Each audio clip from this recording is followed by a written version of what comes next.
আসসালামু আলাইকুম। মোর্শেদ শোভন আমন্ত্রণ জানাচ্ছি এনটিভির মধ্যাহ্নের খবরে। রাষ্ট্রীয়ভাবে কাদিয়ানীদের অমুসলিম ঘোষণার দাবিতে আন্তর্জাতিক খতমে নবুয়াত মহাসম্মেলন চলছে রাজধানীর সোহরাওয়ার্দী উদ্যানে। প্রতিবেশী ভারত, পাকিস্তান সহ দেশি বিদেশি বিভিন্ন রাজনৈতিক ও সামাজিক সংগঠনের নেতারা এই মহাসম্মেলনে যোগ দিয়েছেন। ইতোমধ্যে সোহরাওয়ার্দী উদ্যানে হাজারো তৌহিদি জনতায় পরিপূর্ণ। চরমোনাই পীর সহ ছোট ছোট ইসলামী দল ও সামাজিক সংগঠনের এই সম্মেলনে যোগ দেওয়ার কথা রয়েছে। বিএনপির স্থায়ী কমিটির সদস্য সালাউদ্দিন আহমেদ এবং জামায়াতে ইসলামীর সহকারী সেক্রেটারি জেনারেল রফিকুল ইসলাম খান ইতোমধ্যে সম্মেলনস্থলে পৌঁছেছেন।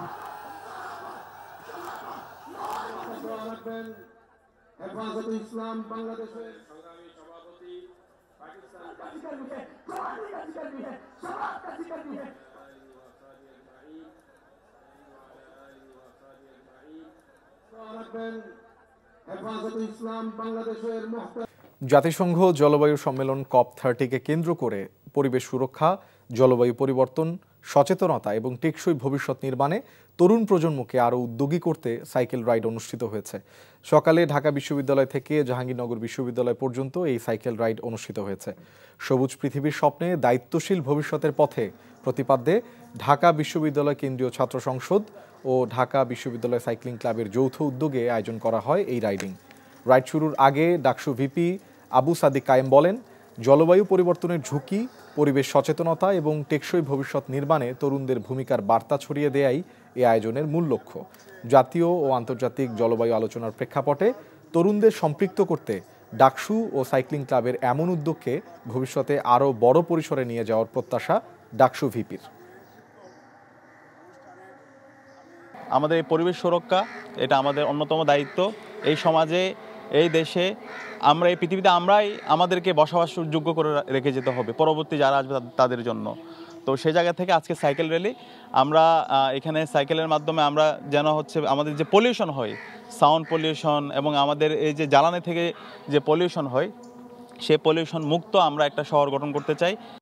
নির্বাচনী তফসিল ঘোষণা না হলেও রাজশাহীর 6টি আসনে বইছে নির্বাচনী হাওয়া। আসন ভিত্তিক প্রার্থীদের নাম ঘোষণা করেছে প্রধান দুটি রাজনৈতিক দল। বসে নেই অন্য রাজনৈতিক দলও। নির্বাচনী প্রচারেও নেমে পড়েছে প্রার্থী ও তাদের সমর্থকরা। রাজশাহী থেকে সমসাজুর রিপোর্ট, ক্যামেরায় ছিলেন শরীফুজ্জামান রয়েল। তফসিল ঘোষণার আগেই প্রার্থী হিসেবে নাম ঘোষণা করায় বিভাগীয় জেলা রাজশাহীর 6টি আসনেই বিএনপি ও জামায়াতে ইসলামীর প্রার্থীরা নেমে পড়েছেন জনসংযোগে। এরই মধ্যে ওয়ার্ড এমনকি কেন্দ্রভিত্তিক নির্বাচনী কমিটিও গঠন করেছেন কোনো প্রার্থী। প্রতিদিনের সভা সমাবেশ ও প্রার্থীদের জনসংযোগের ফলে নির্বাচনকে ঘিরে উৎসব মুখর পরিবেশ বিরাজ করছে প্রতিটি আসনে।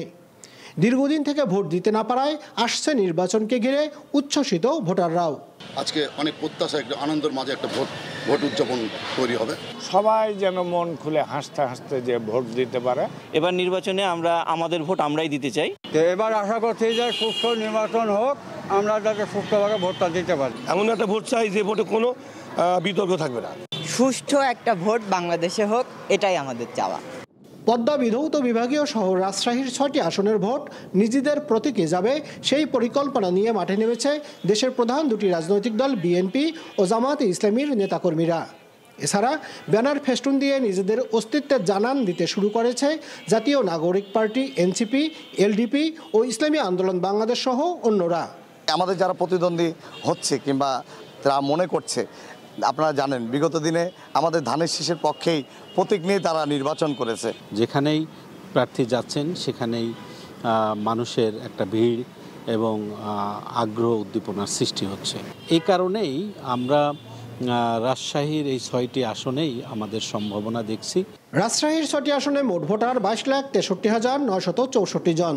এর মধ্যে পুরুষ 11,23,904 জন এবং নারী ভোটার 11,40,035 জন। আগামী সংসদ নির্বাচনে জেলার 778টি কেন্দ্রে ভোট প্রদান করবেন তারা। সমসাজু, এনটিভি নিউজ, রাজশাহী। গত আসরে ফিক্সিংয়ে জড়িতদের নাম থাকছে না এবারের বিপিএল এর নিলামে, এমনটি জানিয়েছেন বিসিবির মিডিয়া কমিটির চেয়ারম্যান আমজাদ হোসেন। জানিয়েছেন ফিক্সিং ঠেকাতে এবার সর্বোচ্চ সতর্ক অবস্থানে থাকবে ক্রিকেট বোর্ড। এছাড়া ক্রিকেটারদের পারিশ্রমিক নিরাপত্তায় রেখেই পরিকল্পনা করা হচ্ছে এবারের আসরের। নিলয় মজুমদারের desk report. Here 55 for you Rangpur, 55 to Rangpur. দীর্ঘ এক যুগ পর দল সাজাতে নিলাম পদ্ধতিতে ফিরছে বিপিএল। দেশীয় ও বিদেশি ক্রিকেটারদের ভিত্তিমূল্য এরই মধ্যে নির্ধারণ করে রেখেছে বিপিএল গভর্নিং কাউন্সিল। তবে এখনও ক্রিকেটার তালিকা চূড়ান্ত করেনি তারা। এই তালিকায় এবার ঠাঁই পাবেন না কয়েকজন ক্রিকেটার।